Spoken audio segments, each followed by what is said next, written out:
Hello, my name is Ari Waldman. I'm a person who stutters.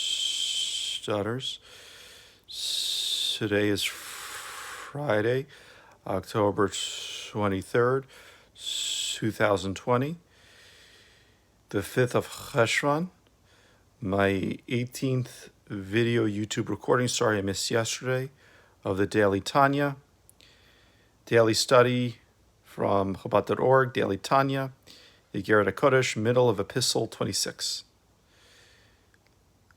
V'od yesh lahafli hafle vafela. There is yet further cause to be exceedingly amazed at how those who lacked understanding comprehend. The quotation from Raya Mehemna. This statement comes in addition to the two preceding causes for surprise at their misunderstanding of this quotation. A, the portion of the Torah could be termed the tree of knowledge of good and evil. B, according to their understanding of the Raya Mehemna, the study of Isur and Heter does not supersede the obligation to pray at fixed times, even though the prayers were arranged according to the secrets of the Zohar and the supernal unions, whereas the fact is that for those individuals whose only occupation is the study of Torah, the study of Isur and Heter does indeed take precedence over the mitzvah of prayer. In addition to these two problematic queries, there is now a third. Avshar shlimut ha-Mashiach lo yatzrichu liyeda halachot isur v'heter v'tuma'a v'tara. How is it possible that in these days of Mashiach, people will not need to know the laws of ritual prohibition and permission and of impurity. Ki ech yashchitu hakarbanot gam chulin im lo yada'u halachot durasa veholada veshahaya ho ha poslim ha-poslim, ha-shrita, v'pigimat hasakim. For how will they slaughter the sacrifices, and likewise animals for common use, if they will not know the laws of drasa, chalada, and shehiyah, any of which disqualifies the slaughtering, and likewise the laws regarding a defective knife. V'chi yolad ish b'tavu sheyehei shochet b'li shahaya v'darasa v'gam hasakin tiyeh bria v'yomedet b'li b'gima li'olam. Will there ever be born a man who by his very nature will invariably slaughter without shehiyah, or drasa? Will the knife also remain perfect and unblemished forever? Since these are physical impossibilities, people will obviously have to know the practical laws governing ritual slaughter. V'od harbe halachot chalav adam v'shar isurin. There are also many more laws relating to sacrificial offerings and so on, such as those regarding fat, blood, and other prohibitions. V'gam tuma'at hamet yiyu tzrichin liyeda k'dichtiv hana'ar ben meya shana yamat. People then will also need to know the laws regarding the impurity imparted by a corpse, as it is written, a young man will die at the age of 100. If there will be a death in the world, these laws will of course be needed. V'gam tuma'at yoledet tzarich lieda dichtiv hara'a yoledet yichido. It will be further necessary to know the laws governing the impurity of a woman who has given birth. As it is written, a pregnant woman, one who gives birth together, will be among those restored to the Holy Land at the time of the redemption through Mashiach. Im telet isha b'chol yom mivia achat. If a woman will give birth every day, these successive births resulting from one marital union, in time to come, pregnancy will not last 9 months. On the same day that a woman conceives, she will give birth. Moreover, additional children will be born on successive days from the same conception. Afal pi kain dayan isur, din isur, tum ata lo yishitana. Nevertheless, the law with respect to the restrictions resulting from her impurity will not change. It will thus still be necessary to know the laws regarding the ritual impurity of a woman who has given birth.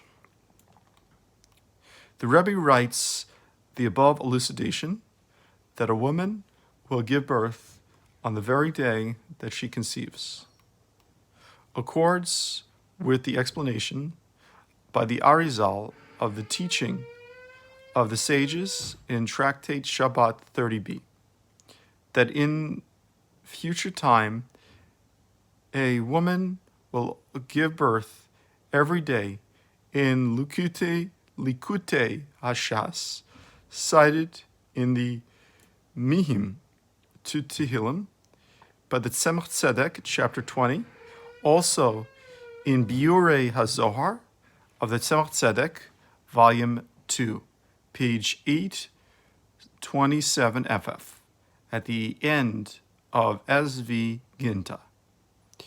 It differs from the commentary of Rashi on the above teaching in Tractate Shabbat 30b. See also Chidushei Agadot of Maharsha there. Commenting on the above quoted phrase, a pregnant woman and one who gives birth together, from which the Gemara derives its teaching, that in the future time a woman will give birth every day. Rashi explains that on the day a woman conceives a new child, she will bear a previously conceived child. From, as the Maharsha explains, it cannot mean that the conception and birth of the same child will take place on the very same day. For then, the proof offered there in the Gemara regarding a chicken that laid eggs daily would not apply. For even a children does not lay the egg on the same day that it was fertilized. As the Gemara states in Tractate Berachot, it takes 21 days. This means, as Rashi explains, the 21 days must elapse from the time of fertilization to the time the egg is laid. The Arizal, however, understands the Gemara in Tractate Shabbat to mean that a child will be conceived and born on the same day. Parenthetically, the Tzemach Tzedek, in the source quoted above, quotes the Midrash Rabbah, or Parshat Noach, beginning of section 36, to the effect that before the flood as well, a woman would conceive and give birth on the very same day. A further point, the Alter Rebbe added that the above-mentioned successive day births would result from one material union. This translation assumes that the unvocalized Hebrew text Mivia Achat is to be pronounced Mibia Achat. Others, however, have assumed that it is to be pronounced Mevia Achat, however. If a woman will give birth every day, especially since this law of impurity also applies nowadays, i.e. prior to the arrival of Mashiach, my opinion is that the phrase means from the marital union, i.e. further children will be born on subsequent days from that one marital union. The Rebbe concludes this also solves the problem raised by the Maharsha. In his Chidushi Agadot, the Maharsha asks, how can there possibly be additional births on subsequent days when the marital relations are forbidden from a single conception? The statement also accords with the reference made in the Gemara to a chicken which lays eggs on different days from the same fertilization. The Rebbe also refers to the Gemara Nida 27a, which relates that a certain woman's conception resulted in the birth of two children, 3 months apart. V'ayin la ha'arich b'davar ha'ashut. There is no need to dwell on something so obvious as the fact that these laws will still apply in the time of Mashiach, so that then, too, it will be necessary to know the laws of Isur and Heter, and purity and impurity.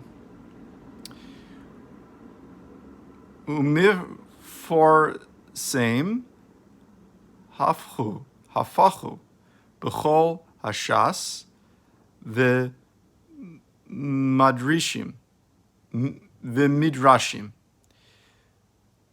umiforseim hafachu b'chol hashas v'midrashim. When the entire Talmud and the Midrashim make known the reverse of the misleading impression formed by a superficial reading of our opening quotation from Raya Mehemna, de Varich Hilchata de Mishicha. For example, the question is asked, a law for the time of the Messiah, i.e., why state now a law that only apply to messianic times? At that time, however, it will obviously be necessary to know it. Ve'alehu, ve'Eliyahu ba livshot kol hasfekot uparsha zu atid Eliyahu lidrasha kule.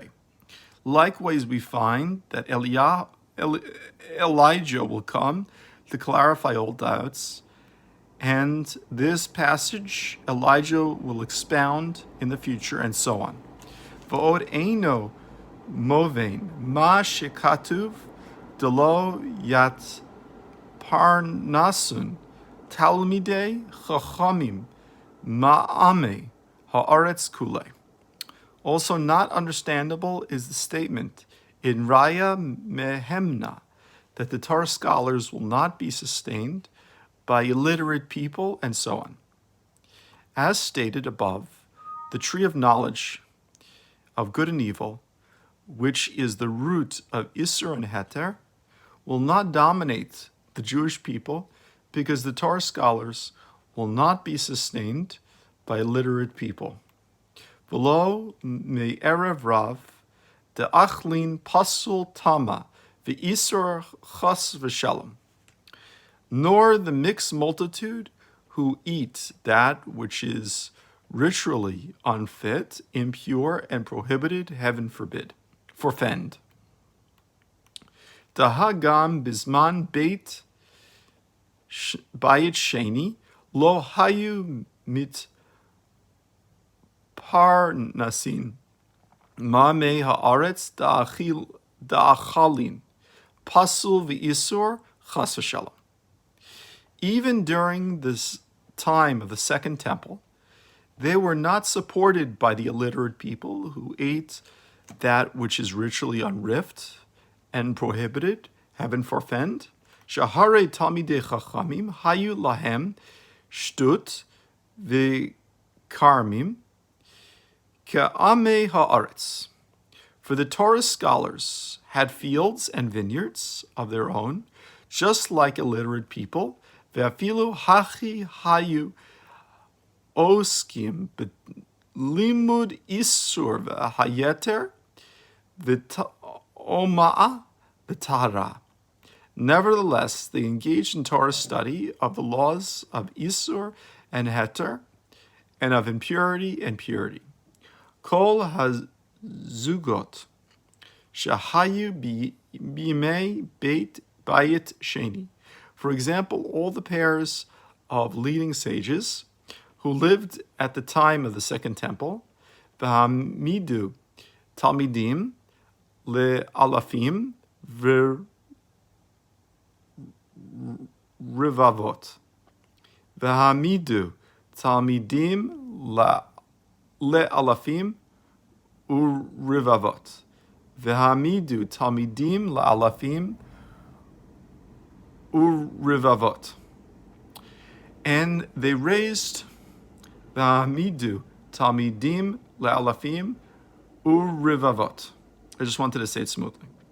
And they raised disciples in the legal of the Torah in the thousands and tens of thousands. The limud hanistar behester kule.